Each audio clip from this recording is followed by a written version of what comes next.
Здравейте, кинолюбители! Днес ще разгледаме най-добрите хорър филми на годината. Ако харесвате подобни класации, абонирайте се за канала. Да започваме! Обсесия. Психологически трилър за забранена връзка, която постепенно се превръща в опасна мания. Желанието за контрол и обсебването водят героите към решения, които променят живота им завинаги. Филмът разчита основно на психологическо напрежение и постепенно изгражда усещане за неизбежна трагедия. Jeez, what kind of spells you put on her?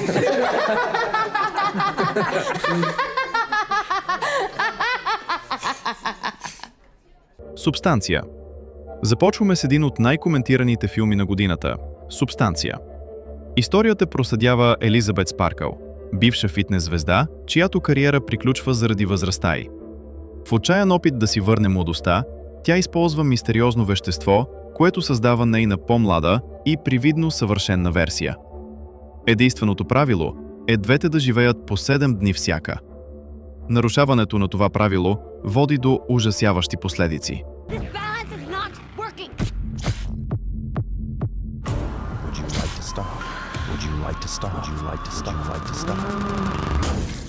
Пришелецът Ромул.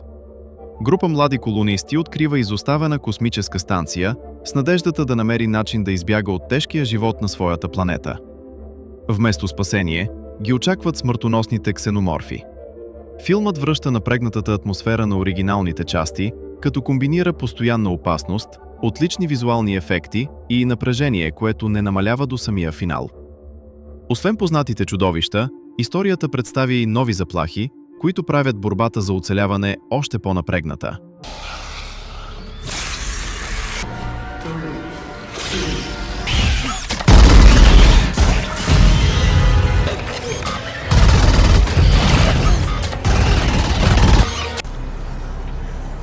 Грешници. Действието се развива през 1932 година. Двама братя се връщат в родния си град и откриват музикален клуб с надеждата да започнат на чисто. Скоро обаче, мястото привлича вниманието на древно зло. Вампири превръщат вечерта на откриването в истинска битка за оцеляване. Филмът съчетава хорър, екшън и мистерия с впечатляваща атмосфера, силна актьорска игра и отлично изградени персонажи. Well, let me in so I can help. You've been in and out of here all day. Ain't never need an invite then. Can I at least get my money? Oh, you did such a bang-up job. Now you want to get paid for what you ain't did? Ain't nobody talking to you, you old drunk. Shut your mouth. You shut the fuck up. Don't give him shit, Smoke. Don't give him nothing.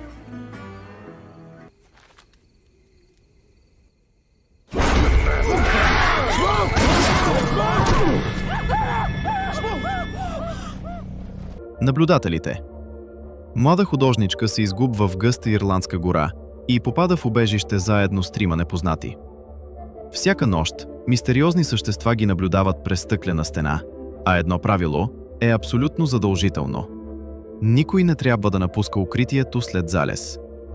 С всяка изминала нощ загадката става все по-зловеща, а героите започват да се съмняват един в друг. They cannot leave the forest. Are you sure? I'm sure.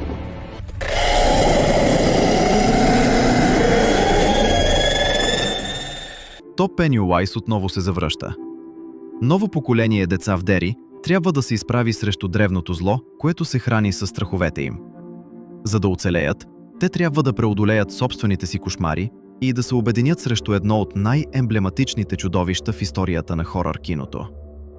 Всеки сблъсък с Пенюлайс ги изправя срещу най-дълбоките им страхове и ги принуждава да покажат истинска смелост. I had some cookies in the oven before you came. Stay right there. I shouldn't impose. I'm gonna... No, I insist.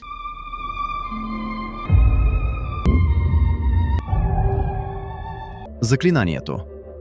Ед и Лорейн Уорън поемат нов случай, който ги отвежда срещу още по-мрачни свръхестествени сили. Разследването разкрива зловещи тайни, а всеки опит да спрат злото само го прави по-силно. Филмът остава верен на стила на поредицата с отлично изградена атмосфера, напрегнати сцени и типичния за серията свръхестествен ужас. Anything can happen.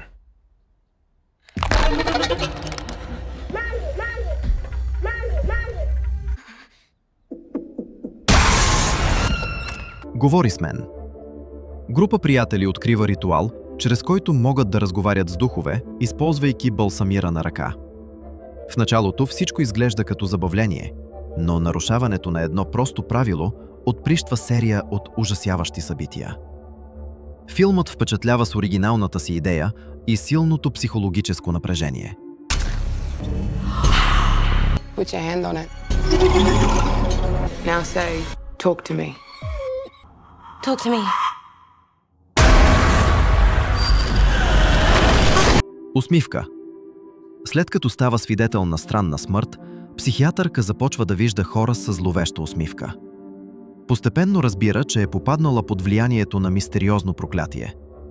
Колкото повече се опитва да избяга, толкова по-близо се приближава ужасът, а реалността започва да се разпада пред очите й. Hi. I know you're nervous. I just want to have a chat. I'm seeing something no one else can see except for me. It's smiling at me. Oh my God!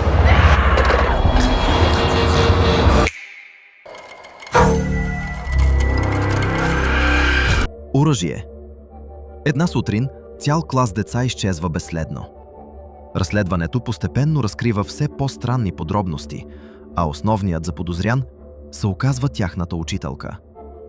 Колкото повече напредва историята, толкова по-зловещи стават разкритията, а истината се оказва напълно неочаквана. Watch.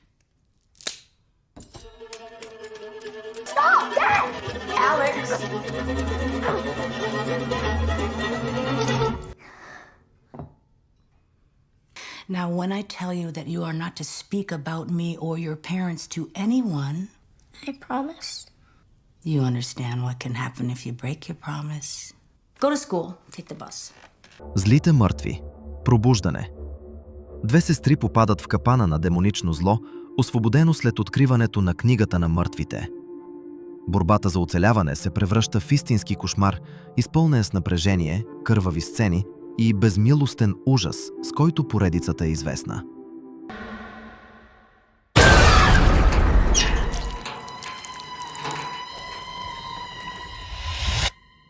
Mom? Mommy's with the maggots now.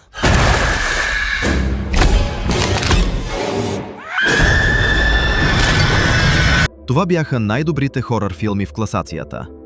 Напишете в коментарите кой е вашият фаворит, харесайте видеото и се абонирайте за още подобни класации.